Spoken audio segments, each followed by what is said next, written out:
სახელითა მამისათა და ძისათა და წმინდისა სულისათა. ამინ. ძმანო და დამო.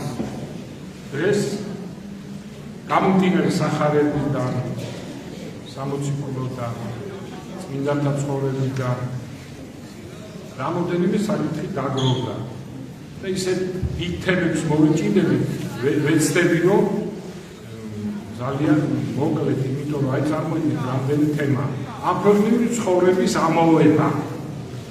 მეორე, პოლიტიკური მოვლენები დღეს რაც ხდება და მართავს თუ არა ანტიქრისტე ან მისი წინამორბედი. აი ამ პოლიტიკურ მოვლენებს ან წინამორბედის წინამორბედი.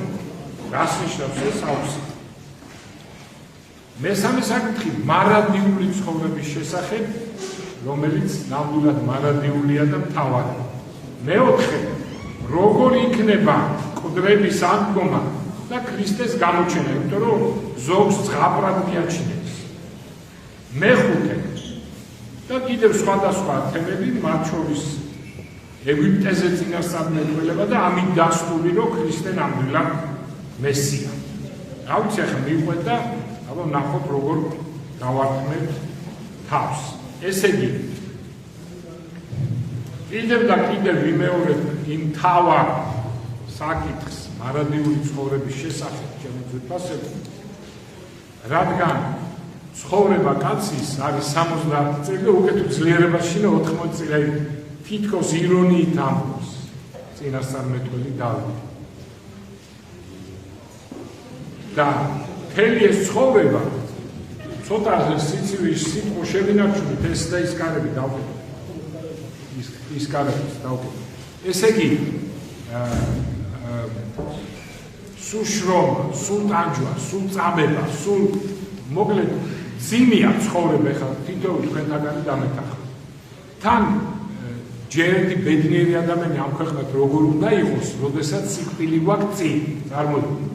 მაგრამ აი მაინც ამ ქვეყნიური ბედნიერი ცხოვრება რო წარმოვიდგინოთ, რას ნიშნავს ესე გინახია თქვენ ეგეთი ადამიანი და ნიშნავს იმას, რომ უნდა იყო ლამაზი თუ უშნო ხარ, ნახელა ისა ხო პრობლემა. უნდა იყო თუ ლამაზი ხარ, უნდა იყო მაღალი, ესეც თავისებური ისა წარმართული გაგებით თუ ამ ქვეყნიური გაგებით დიდი ღირსება, ხო? ეხლა რა გამახსენდა, იცი? მერლინ მონრო ულამაზესი ქალია. რომი შნაიდერი, რამე არ შემეშალოს, ძველად ვიცოდეს. ულამაზესი ქალია, მაგრამ გოდიშთა ლილიპუტელი. ისე რომ უხეშა. გამიგე და ქონდათ ეს კომპლექსი. გამიგე? და ორივე იყო უმდიდრესი ქალი. გამოჩენილი ადამიანები და თითქოს ბედნიერები, მაგრამ მაგათი დღიურები რო წაიკითხოთ, პირდაპირ ამბობენ, რომ იყვნენ უბედურები. ერთი ნარკომანიაში გაიპარა და მეორე თალმუდი. ნარკოტიკები გაიპარა, მეორე თალმუდი. ეს რა ცხოვრება, რა? ხო და კიდევ რა არის საჭირო? ხარ შეიძლება ლამაზი, ხარ მაღალი, ხარ მდიდარი, მაგრამ თუ არა ხარ განათლება, თუ არა გაქვს, ესეც კომპლექსი ადამიანს. განათლებაც გინდა, მოკლედ, მერე ოჯახიც გინდა, მერე შვილებიც გინდა. აბა ეგეთი ვინმე გინახიათ, თან პრობლემები რო არ გქონდეს, ეგეთი ადამიანს გინახიათ, აი ჩვენ ცნობილებში რო ავიღო, ხშირად ვამბობ, რომ ნახოთ რა ამაოები ცხოვრება, ცნობილ ადამიანებს ყველა რო ვიცნობთ, რო ავიღო, წარმოიდგინეთ, ალექსანდრე მაკედონელი აი აქ აქვს ხატი სისოიდიდის ამ სვეტის უკან, რომ სისოიდი გაკურებული დგას ალექსანდრე მაკედონელის ჩონჩხთან. ალექსანდრე მაკედონელი ჩემო ძვირფასობა, რომელმაც იმ დროინდელი მსოფლიო ტყიანად დაიწყო. ჩონჩხი. დღეს ხო სასაცილო. სტალინი ფერფლი ჩონჩხის ღირსიც აღარ ფერფლი. სტალინი, რომელიც აზაზარებდა მთელ მსოფლიოს. აზაზარებდა დასაწყისს.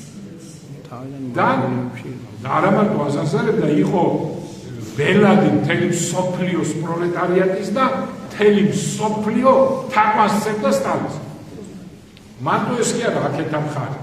თვითონ ის ევროპული მხარე, დასავლეთის მხარე. მე მაქვს სურათი 1953 წელი რომის ცენტრალური მოედანი, სადაც შეკრებილია გავსებული ალბათ მილიონზე მეტი კაცი და სტალინის სურათი. არ მოიდგა იტალიელი.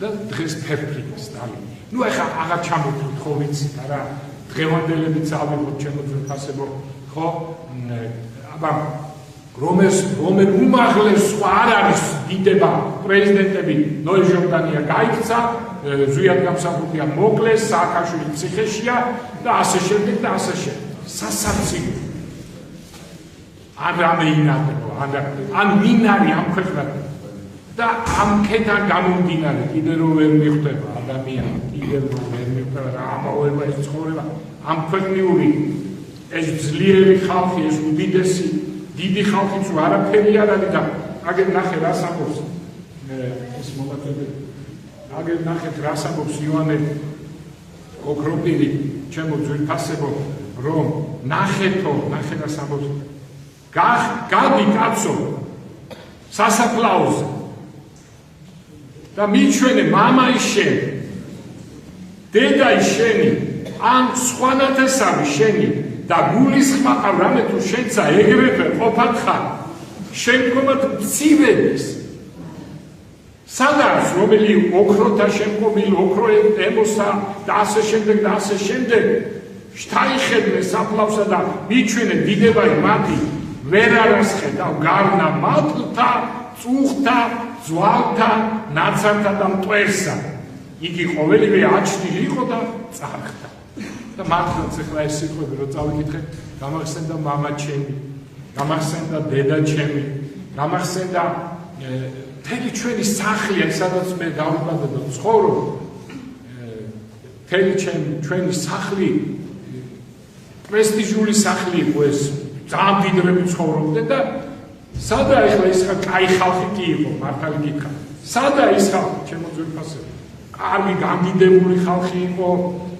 კაი გურმანი იცოდა სულ ქეიფობდა სულ სად არის ხალხი და ყველა მახსოვს აიგნიდან მაგრიდან ეზოში იქითა მეზობლებიც კიდე ყველანი მახსოვს არმია წავიდა ხალხი ჩემო ძვირფასებო არმია ხა რომ ჩამოვთვალო და დავიწყო მოგონებები არმია სხვა ხალხი ვისაც ვიცნობ გასასწაული ჩემო ძვირფასებო ხო და მე აგერ ბაბუა ჩემი დიდი ბაბუა 100 წლის იყო გაბრიელი მეორე ბაბუა საკმაოდ შეძლებული კაცი იყო მითქვია ბევრჯერ პირველ მილიონერს ეძახდნენ თბილისში მამა ჩემი უკვე ხელფასზე მზომი კაცი იყო და მეცინებოდა გუშინ ფიქრობი ბაბუა მდიდარი კაცი იყო მამა ჩემს სიკვდილი არ ქონდა ხელფასზე კაი ხელფასი ქონდა როგორც მეცნიერ კაცს მაგრამ მაინც ხელფასი და მე ვფიქრობ მე არც მდიდარი ვარ მაგრამ მამა ჩემს ხელფასი მაინც ქონდა მე ხელფასს არა წარმოიდგინე მაგრამ აგერ კიდევ პავლე მოციქულს მოვიშველებ მაგრამ არაფერი მაქვს მაგრამ ყველაფერი მაქვს და ვფიქრობ რა მაკლი ახლა მე წარმოიდგინე სახლი აგერ საუკეთესო გითხარით აგარაკი მაქვს აგერ ამხელა აპარტამენტები ასე ვთქვათ მე ხორა მე აგერ სკოლა დავამთავრე აგერ დაზარია ვარ რა ხდება ჩემ თავს უყვირდები ნუ რაღაც სასწაული რა მაგრამ აგერ რა მოვადექი სიბერეს და 70 წელს რა გამიკლია როგორც დავიცი დასწრებდა და ამავეება ყველაფერი ჩემო ძვირფასებო ამავეება და შეიძლება კიდე დავჭირდეს ხო და ნახეთ რომ 100%-იანი ბედნიერებისთვის მე კიდე ბევრი გამორჩა რა ჩამოვთვალე საჭიროა 100%, მაგრამ ეგეთ კაცს ვერ ნახავ შესაძლოა და რომს ნახო ვირტუალურად ისე რომ დავუშვათო არ ეგეთი კაცი ლამაზი მაღალი გონიერი განათლებული ლამაზი ცოლი შვილები იქაც ყველაფერი ისე თავიდან წერ შვილების ლამაზი უნდა იყოს შვილების მაღალი უნდა იყოს და ასე შემდეგ მე თანამდებობის პირი აუცილებლად და ასე ეგეთი ადამიანი არ არის, მაგრამ თქვა წარმოვიდგინოთ რომ არის, მაგრამ რა არის იგი სინათლე, რასაც ახლავს ბნელია ცხოვრება დამთავრდება და იმ ნაკრულევან ადამიანს კიდევ უფრო არ ეწყინება, ხო? და ასეთ ადამიანს კიდევ უფრო ეწყინება სიკვდილის. აი ესაა ჩვენ ცხოვრება, ჩემი ძვირფასებო და ამას მივსტირივარ, ამისთვის არის ომი, ამისთვის არის ერთმანეთის რატო? იმიტომ რომ უგუნურები არის.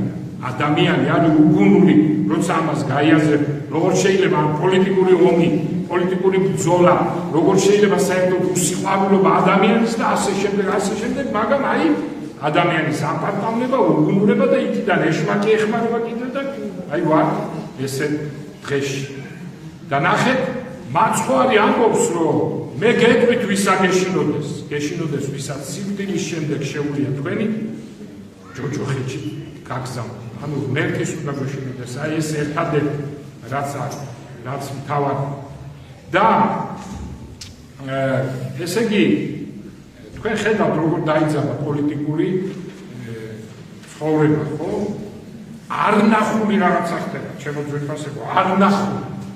ესე იგი, როგორ წარმოიდგინეთ ისეთი და მე რატო დავსვი კითხვა, რომ ხო არ მართავს ანტიქრისტე უკვე ამ პოლიტიკურ მოვლენებს, იმიტომ რომ იმდენად არაადეკვატურია ეს ყველაფერი, რომ იფიქრებ ამას. გამიგეთ?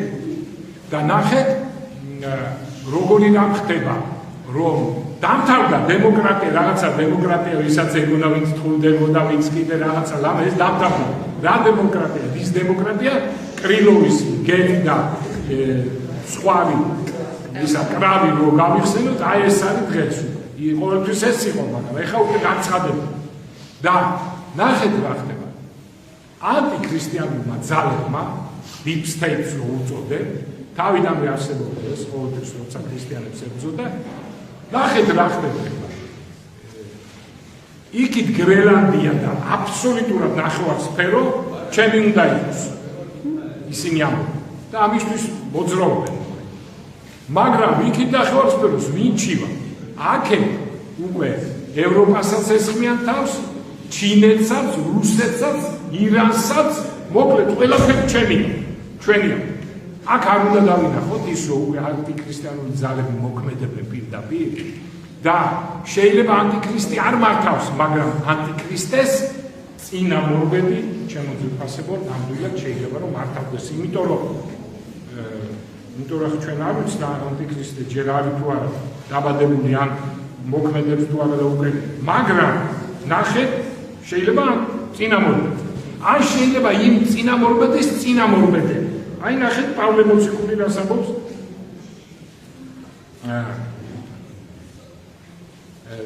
ნახეთ რას ამბობს პავლე მოციქული მეორე იმაში, ეპისტოლეს თესალონიკელთა მიმართ მეორე თავში.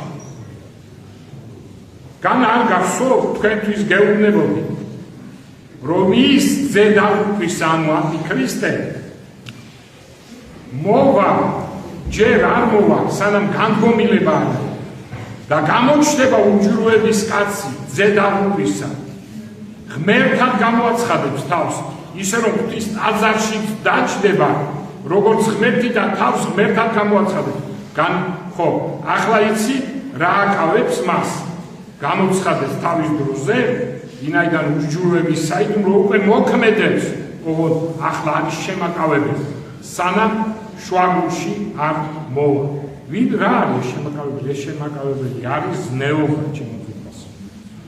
რადგან სანამ ზნეობა იქნება ხალხში, ანტიქრისტე ვერ იბატონებს. მაგრამ როგორც ეთქობა და ჩვენ ვხედავთ, ეს ზნეობა მცირდება, ხო? ძალიან მცირდება.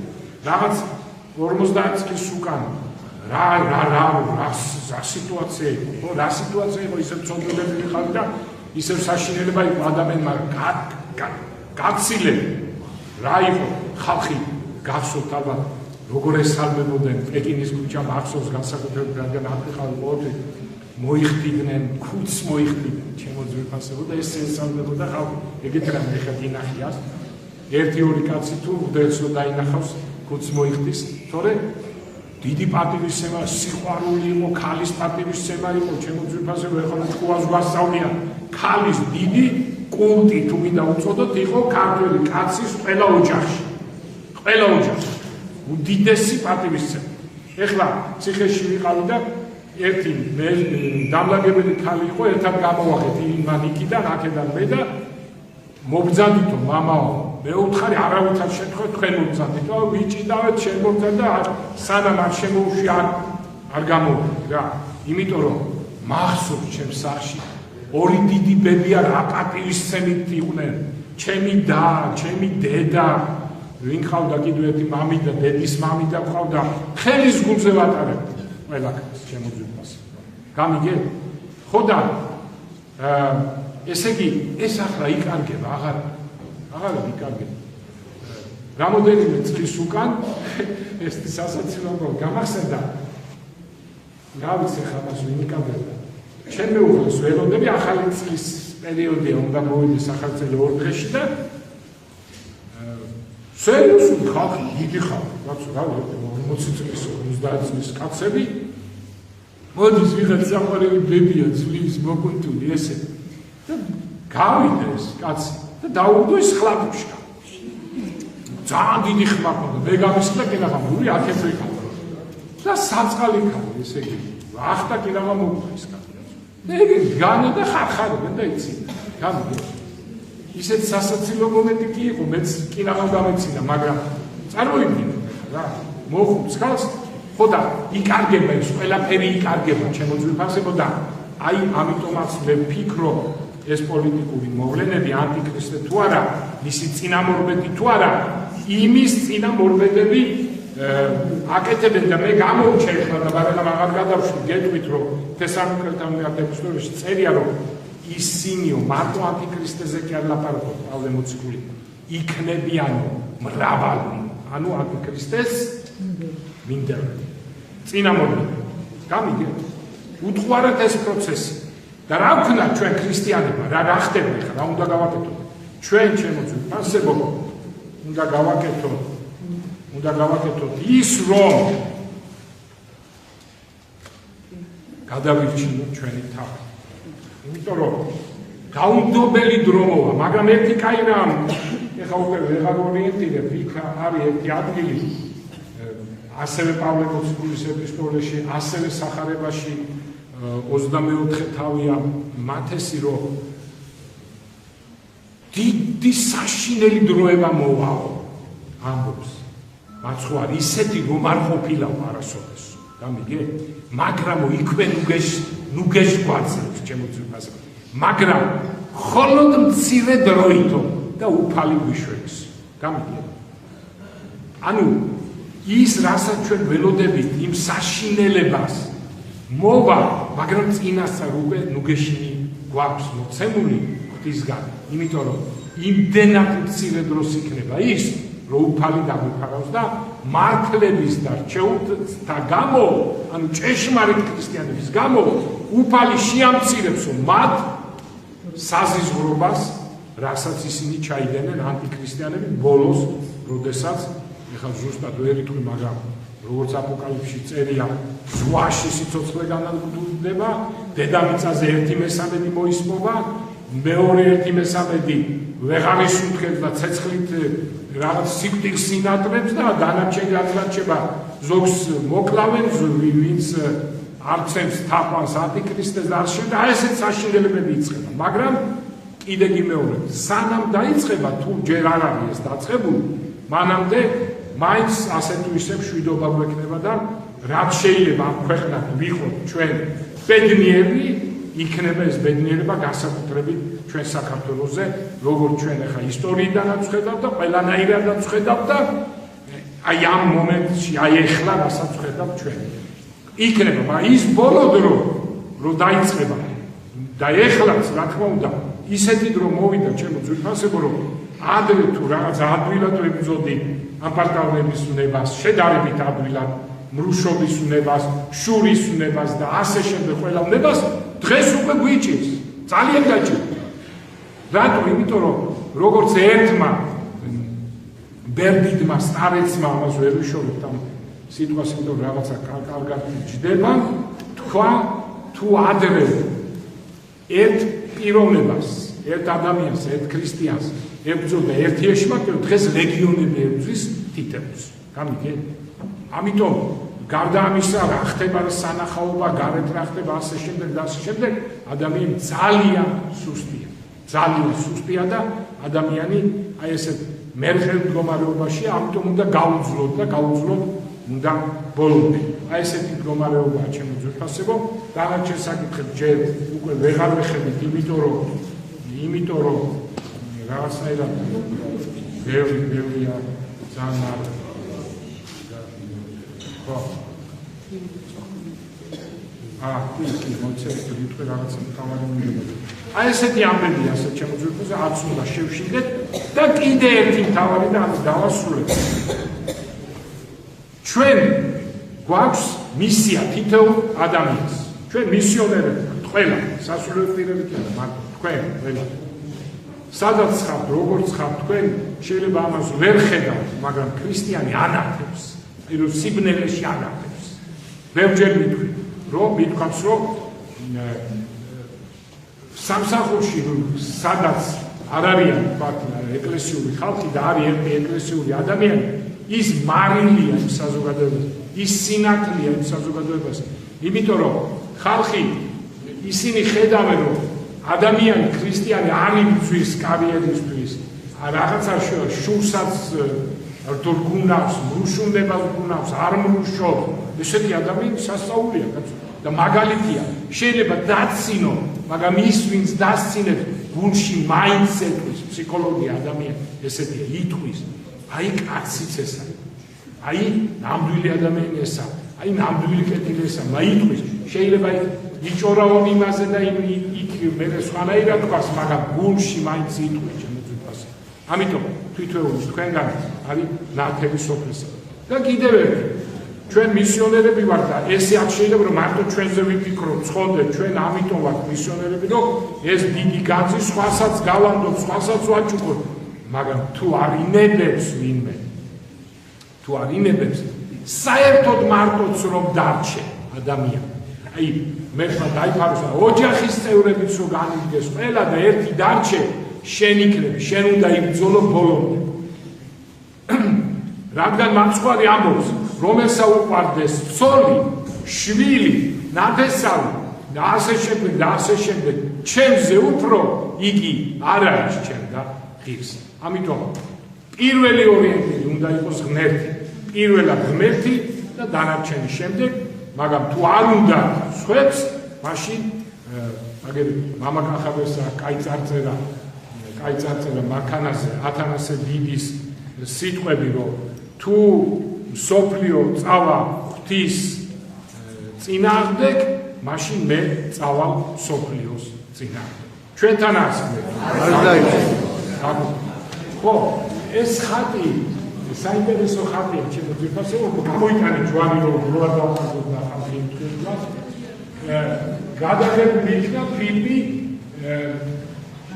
ანთიმოს ივერიელზე და ეს ხატი რუმინეთში შეიქმნა რუმინელებმა შექმნეს და იქ ის აზრია გატარებული რომ ივერიის ღვთისმშობლის ხატი ზღვიდან მოვიდა და იმიტომ ეს ზღვის წყალმცენარეები როკოკინები რომ აი ეს სიმბოლო იმისა რომ აი ზღვაში იყო ეს ხატი დახარული და ჩვენ შემოვწირეს და რაღაც არ ჩამოვკიდეთ და რაღაც ძალიან მოუხდა და ვილოცეთ თან იბერიის ღვთისმშობლის ხატი მეკარეს წოდებულია ანუ კარების ზემოთვიდა არის ზუსტად ისე და